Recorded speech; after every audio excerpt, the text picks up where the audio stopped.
Well, hello and welcome to this session of ExecuNet Master Class. I'm your host, Tony Vlahos, and my guest this hour is a leading authority on organizational and personal identity, Mr. Larry Ackerman. Larry joins us today to talk about your identity, why it matters, and what it means for your career and success as a leader. Really important stuff and part of our commitment here at ExecuNet to connect you with trusted advisors like Larry who can help you create transformative results in your career, your work, and your life. So there's a question that also was posed to me, which is, hey, does this identity stuff really work? You know, tell me about that. So a few years ago, we ran a survey, a study called the Identity Impact Survey. And it took about a year. We had 1,941 respondents, and we surveyed 5 companies out of 21. And you can see here there are different dynamics from $50 million, a fairly small company, to $9 billion. They were global, they were domestic, they were public, they were private, they were B2B, and they were consumer.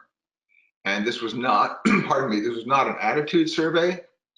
It was designed to measure behavior and priorities. So we used sophisticated psychometrics to come to the answers that we finally got to. And I will tell you, for me personally, this was a defining moment.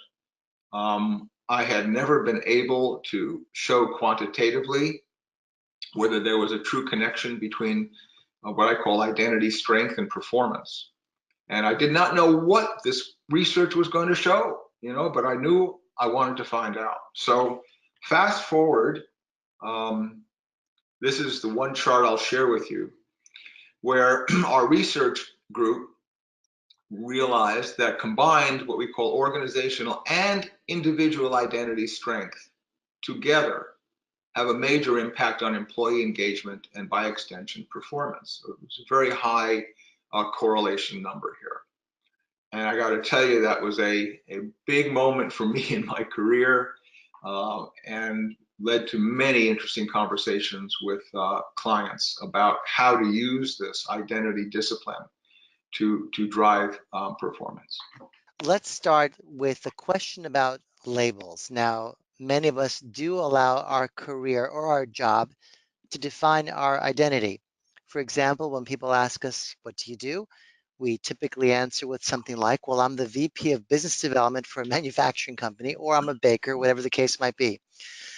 What is the risk? Is there a danger, in fact, in labeling ourselves that way in certain contexts? And in others, is it obviously something that can help advance our careers? Talk to us a bit about how to use those moments more effectively, depending on what they actually are.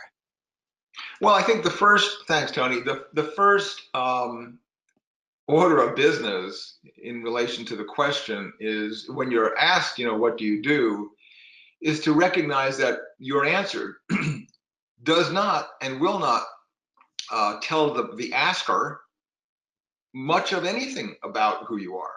Mm-hmm. It just says, here's how I spend, 50 hours a week, or whatever, however many hours you spend doing what you do.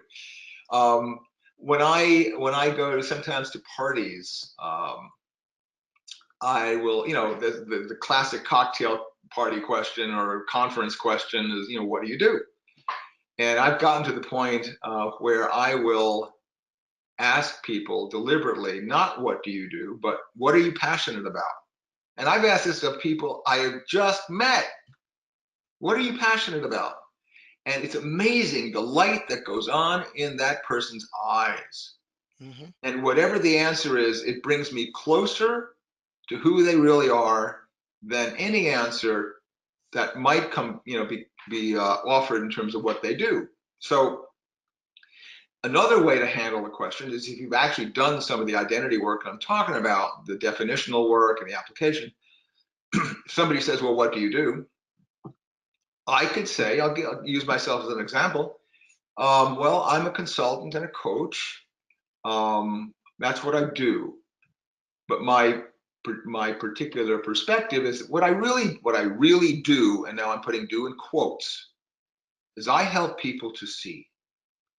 That's what I do. And that goes to the heart of who I am. Mm-hmm.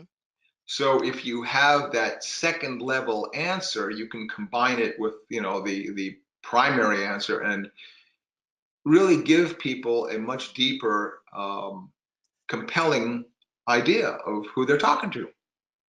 Okay? That's how I'd answer that. Thank you for that.